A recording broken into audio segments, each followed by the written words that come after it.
Well, they're 23 years of age, Dale Beaumont and Brent Williams. They really are proof that success can come at any age. And I guess following some very life-changing experiences, this pair founded Tomorrow's Youth. It's an organisation helping young people try and reach their full potential. They've already helped thousands and thousands of kids in 5 countries.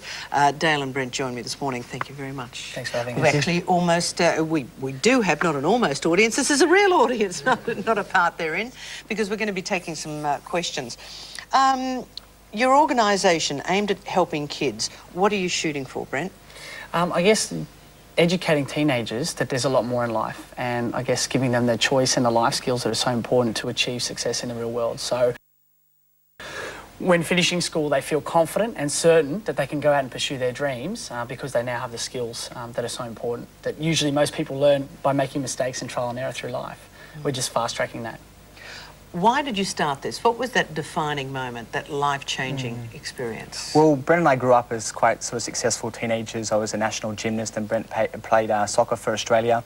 And when I was 17, I lost my younger brother. He was hit by a train, and Brent actually had a gun put to his head outside a club when he was finishing school. And we'd known each other for about 7 or 8 years at that point in time. And those two experiences sort of drew us together. And we thought, what is going on with young people today? And more importantly, what can we do to really make a difference? And that's the reason why we started the organisation.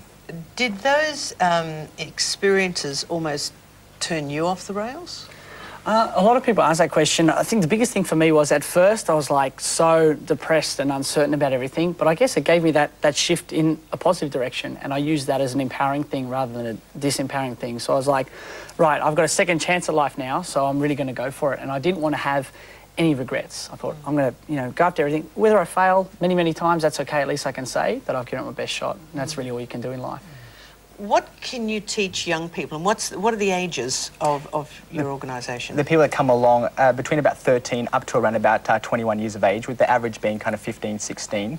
And we teach basically practical life skills, things that aren't really focused on in schools, things like goal setting and motivation, leadership skills, money management, career success, and basically how they can go out there and achieve their dreams in life.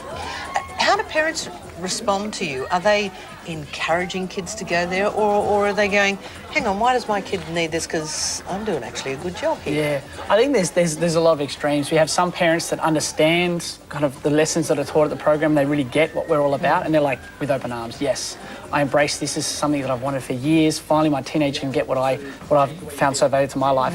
Then there are some parents that are kind of like, well, why does my child need this? They're confident. They've got a good self-esteem. I'm being a good parent about this. So I guess the biggest thing is, if when people understand and are educated about what it is we do, then they can see the relevance to it. But I guess that's the challenge, is that understanding. As I mentioned, we've got an audience in with us today, because you do take forums. You get out there and talk to kids and young people. Who's got a question you'd like to ask? Yes, sir. Your name is? Michael. My name's Michael. Yes, Michael. What is the main lesson you've learnt about life? I think that the main or most important thing that I've learned is delayed gratification. Knowing that in life, not everything happens straight away, but it's going to happen. And I think that the challenge with being young and youthful is you want everything now or yesterday, given our society. But it's just knowing that you need to invest in yourself, and it's kind of like sowing and reaping. You don't, put a seed in the ground and the next day you've got an oak tree. You need to wait with time. And I think it's that, just having that discipline and understanding that, things do take time. And if you can invest in yourself, you're going to reap the rewards later on. So that's definitely been the biggest thing for me personally. I'm sure for Dale would agree. Yeah, absolutely. And I think another really important thing is making sure you have a lot of role models and mentors. One of the things that we talk about in the program, you can either do things through trial and error or through following a recipe. And if you can go out there and find people that already have what you want, ask them how they did it, you can get there a lot sooner. If you could change our school curriculum, or is it important to perhaps invest in our school curriculum, how would you change it? Well, we're just starting to work with schools now. Some schools are realising the importance of what we have to offer, and we kind of see it as like a synergistic partnership. But I think it's ideally, in a perfect world done, I love to see it, you go to a school day and you see maths, English, science, and then personal development. Like, have it as an actual subject. And not be embarrassed about personal development. Do you think Australia still is a bit embarrassed about personal development? I think so. I think a lot of Australians these days, think, what do I need that for? I'm complete within myself. But it's just helping them realise that we're all great in who we are, and we're all perfect in every way, but we can all do more in life. And I think that's the message we really need to get across, that you may feel that you're doing really well, but I'm sure if you really look at it, there's at least one area of your life which you can probably improve on. Okay, we're going to continue this subject because I think it's so important to actually get some of those life skills in reality and the techniques that we need to develop it. And we've got our audience here, we've got more questions here. Stay with us, Dale and Brent with us, and we're talking about, it's Tomorrow's Foundation, is that? Tomorrow's Youth. Tomorrow's Youth, Yeah. rather. Yeah. Okay, we're going to discuss this and take some more questions. Stay with us. Dreams can come true. Look at me, babe, I'm with you. You know you got to have hope. You know you got. Guests both suffered personal tragedy in their teenage years. They're now using those experiences to help others. They've written a book called The World at Your Feet, and it's aimed squarely at teenagers. Dale Beaumont and Brent Williams, good morning to you both. Good morning. Now, Dale, why did you feel the urge to write it? Well, basically when we finished school, we wanted to learn really how to become successful. We went out there and did a lot of different programs, workshops and seminars, read a lot of books, but all the stuff out there was really targeted at adults and nothing really out there for young people. We basically wanted to write the book to pass on the best of what we've learned to help other people, young people on their journey. But you're both still quite young. What makes you think you can tell teenagers anything? Absolutely. I guess we get that a lot, and we always claim that we don't have all the answers. We merely, I guess, experience some amazing, information and knowledge out there at a young age, and we feel that it had such an impact on us and our lives that we wanted to share that with other people. So we've just basically taken the best out there from the personal and professional development fields and really kind of reworked it and created something that's relevant for teenagers. Let's take a look at some of the themes. Responsibility. Absolutely. First up. What do you write on that? What's the message you're trying to get across? Really, for young people to take responsibility for their life. Oftentimes, young people at an age whereby they sort of blame circumstances, or it's mum's fault, dad's fault, school's fault, teacher's fault. And what we're really encouraging young people to do is, if you're going to be successful in any capacity, you really need to take complete ownership and responsibility. That's really hard, though, isn't it? That's a big leap, because often you're cloistered in a family environment, a school environment, and then all of a sudden to make decisions for yourself. That's a pretty scary thing. Absolutely. So how do you get over that fear? What do you recommend? Well, I guess it's important to realise, I guess, the challenge with teenagers is they're at a point where they kind of want responsibility, yet their parents are still kind of their parents. So I guess it's just important for them. Which isn't a bad thing. No, absolutely, not saying that. But I guess it's just, it's important for just teenagers to realise the importance of taking responsibility. And we always use the analogy, if you're kind of in a car and you're the passenger, well, the driver's going to steer wherever they want to. But if you're kind of the driver, then you've got more control and you kind of get to the destination you want to go to. So it's not necessarily saying you have to take responsibility now, but just realise that it's important, if you want to be successful, that you control your own destiny. That's where you can get more details. We've got the website address up, tomorrowsyouth.com.au, and steer your teenagers to that. It's a great idea. Guys, thanks for coming in and joining us. Thank you. Welcome back to Mornings. Dale Beaumont and Brent Williams joined us this morning. We've got some people in to ask some questions, and we're talking about helping the youth, the average age 11 to 21, people who attend your seminars. And I know we do have a couple of questions here. Yes, sir. Your name is? Chris. Hi, Chris. What can be done to actually help kids cope with stress in school? I think that's a great question, and I think it's so important that teenagers realise that, I guess, stress is such a big part of school days, and I think even more so now with so many distractions, I guess with internet, email, all these pressures to achieve. I think the biggest thing is to understand that our stress is reflected in our emotions and how we feel, and I guess the way that you realise is our emotions are formed three ways. One is our physiology, so our body language. Two is the language that we use and the language that we take in. And the third is what we focus on. And if you can understand those three keys and use them in the right way, it'll reduce stress. So things like physiology, if you're stressed out, change your physiology. So rather than sitting down and stressed out, stand up, smile at the roof, do something silly. Yeah, break that state. And language, also be conscious of what you say and what you take in. So music and things, that can add to stress. And also your focus. If you're always focusing on the stress of the negative things, then that's going to be your reality. But if you focus on something different or just change your focus, with some anchors, then it will change your stress levels. It's a tough time with HSC out there at the moment. You do some work in Singapore. Explain the cultural differences and what it's like there for kids studying.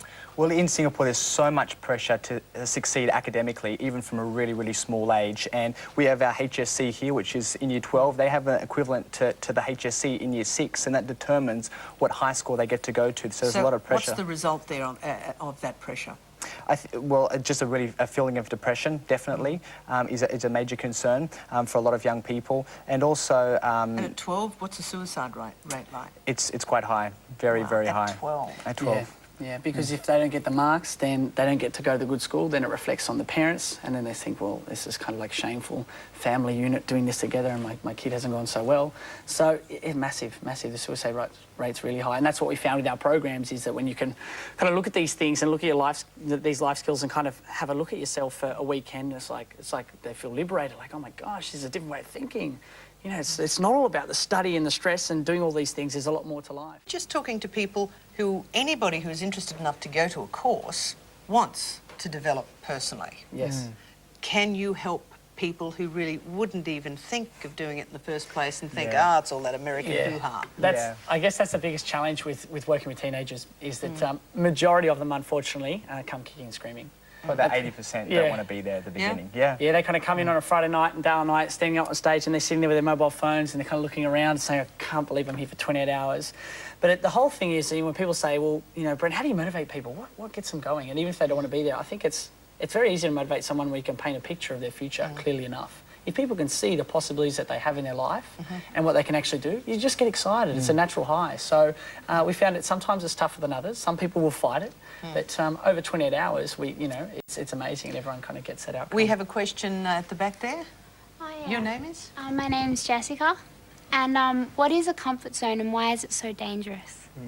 Well, I think a comfort zone is just something in our lives which we feel okay about. And usually when we step out of our comfort zone, we experience different emotions. And some of those can be fear, anxiety, or just a feeling of nervousness. And for most people, they go back into their comfort zone and nothing changes really in their life. But what we've discovered is when you push through those emotions, as we say, feel the fear and do it anyway, then you actually grow. You grow as a human being. And when you continue to grow, you ultimately achieve success. So the more successful you want to become in life, the more fears you have to push through, and the more you're going to grow. If you've got parents watching at the moment, every parent wants their kid to succeed, to be a good person, a happy person, and to be successful. But there's drugs, there's bad company. What do you say to the parents when they just don't know what to do? They don't want to push the kid out the door, but they have to do tough love? What's the answer? That's a really hard question to answer, because there's so many different problems. Every teenager is unique in their own way. Every parent has their own way of dealing with things. I guess the biggest thing with regards to success and all of those things that come with it is environment. So it's kind of what environment is your teenager in, and that's usually reflective of what's going on in their life. But how do you get your child to change company? And bad company can be, a very, very detrimental thing on a kid, on a teenager. It's everything. It's everything. So many times I've seen it's based on their environment, their friends, their circle of friends, is what's going on for them. I would say with parents is that a lot of the times the parents will say, look, son or daughter, can you do this, and we want to tell them, like, our life skills. I've learned so much. Do you understand what you're doing? But the problem is, when you tell people what to do, they want to hear it. What people want to know is that you care. So don't tell, I guess with teenagers, parents out there, don't tell your teenager how much you know until they know how much you care. So if you show them that you care, genuinely enough, then they go, well, okay, I'll actually listen to you. But if you're trying to kind of jam it down their throat, then they're just going to reject it and go, no, thank you very much, and go the other way. Draft them and let you guys say that. That's it. Well, I guess that's been our biggest advantage. Our age is we're not that much older than a lot of our audience. So. We've got a couple of websites that we want to put up on the screen there. And audience, I'd like to say thank you very much. tomorrowsyouth.com.au. Thank you very much for contributing today. It's such an important time of year for this sort of thing. But Brent Dale, thank you. We do appreciate your time. All the best. Oh, thank you for having us. I like it. Morning. You listening? I'm ready. We've got some motivational speakers coming in today, and they could really help you out, okay? All right. And to a lesser extent me, but we're going to go out and treat this seriously, okay? Okay. No funny stuff. All right, Ryan. No laugh, I like laugh. it when you're serious. Let's do this. Come on. Come on. Hello, guys. How are you? Boys. Nice to meet you. Hello. Nice to meet you. G'day. Dale, I'm Jay. buddy. G'day, fellas. I'll come have a seat over here. How you doing, guys? Tell us what you're here for. You've got a new book out, firstly, haven't you? We have, absolutely. It's called The World at Your Feet. There it is, there. Yeah, we Look at that. basically wrote it around about 6 months ago, and it's been going really well. It's in a lot of bookshops around Australia and now New Zealand, and also Singapore too. So Awesome. yeah, it's going really well. It's a motivational stuff, is it? Yeah, it's a Tell bit us of about motivation. it. Why did you guys want to do this? I guess Did you see a lot of lumberjacks at school and you thought, oh, we can help these people that ended guys? up lumberjack. All right, shut up. I guess Dale and I have always been successful people, I guess, at school and things. Dale's a national gymnast. I toured Italy playing soccer. Yeah. We both had tragic life, I guess, events happen to us. Dale lost his brother at tragic circumstances, and I had a gun to my head at a club after my HSC. And those things really made us sit up and think, what is it that we want to do in life, and are we really pursuing our dreams? So we kind of went out on a quest and just did all kind of books, seminars, courses, anything on life, personal development and human potential. And do you think a lot of it is just sort of preparing yourself for anything, sort of being ready for whatever the world throws at you? Yeah, definitely, and having the certainty to go out there and do what you want. So I guess we're going to be right back, okay? We'll be, after Digimon, we're going to talk all about it, okay? Fantastic. See you soon. To look at the problem of bullying, we're joined now from Canberra by Ian Morgan, President of the ACT Council of Parents and Citizens, and in the studio is life success coach Brent Williams, who works specifically in this area. Thank you for being with us, both of you. Thank you. Ian, can I start with you? I would imagine there wouldn't be too many parents of bullying victims who would condemn Larry McIntyre's actions. Would that be fair to say? I think it's not a matter of condemning, it's an understandable human emotion, particularly if this has been going on for 18 months, as the report said, and there's been, serious physical violence. But it's really not the appropriate way to deal with it. It ends up with bad consequences. If the school's not looking after the problem and schools have a responsibility to intervene, then physical violence against a kid, in both cases, is a matter for the police. Well, it would appear that it became a matter for the police in terms of what the father did. But Brent, let me come to you on this. Are our priorities a bit skewed here? This father cops a court appearance, a fine and a conviction, and the bully, it would appear, he gets off with scot-free. I think it's a really hard question to answer, because bullying is something that has been with us forever. I think there's a lot of deeper underlying issues as a result of bullying, and I think you just need to be, I guess, aware that bullying, if you kind of react in that way, it's not going to stop it. It may escalate it. So I don't think it's the most appropriate action, but I can definitely feel a lot of empathy for that father and his son, because it's something that happened not just once but 18 months. Schools generally throw their hands up in the air and say, we don't know what to do, or it's been happening forever, and so just get used to it. Or the other point that a lot of you has made is that, what can schools threaten these kids with? Expulsion? That's almost a gift to them. Half of them aren't great students, are they? Brent, do you want to... Yeah, I don't think it's a matter of let's punish these people, let's stop them. There's a lot of underlying issues of why people bully, and I think that if you can, with the thousands of teenagers that I work with right around the world, I think the biggest thing I've found is that people don't realise the dramatic impact that bullying has, not just on the immediate term but on long term. People carry these emotional scars for their whole lives, and they become parents as well, and they have all these things that happen to them. People saying, oh, you're fat, you're stupid, you're an idiot. These are things that, while it might be a verbal abuse and it's something that's short term, it can have long time mental scars. And I think if teenagers are aware of this, if they're aware that what they're doing, the massive impact that has, I think bullies care, Brent? Really? The more impact they have, the more they revel in it, surely. I would say that around 80 to 90% of bullies, I don't think it's that harsh. I think the 10% category, I think definitely. But I think there's a lot more reasons to it. And what I've found is, with working with teenagers, is that everybody, I guess, they need a certain need, whether it's love, whether it's connection, whether it's significance. If people aren't getting it at home, then they'll find somewhere else. And I think that's a lot of the reason and the cause of why people bully, is that they need that certain feeling of power or significance over somebody else. Okay, Ian, we have to wrap it up. I know that you lost us for a moment there, but final word from you. Well, look, I think the practice in schools is very variable. When you get good practice, you know that schools can make a big difference.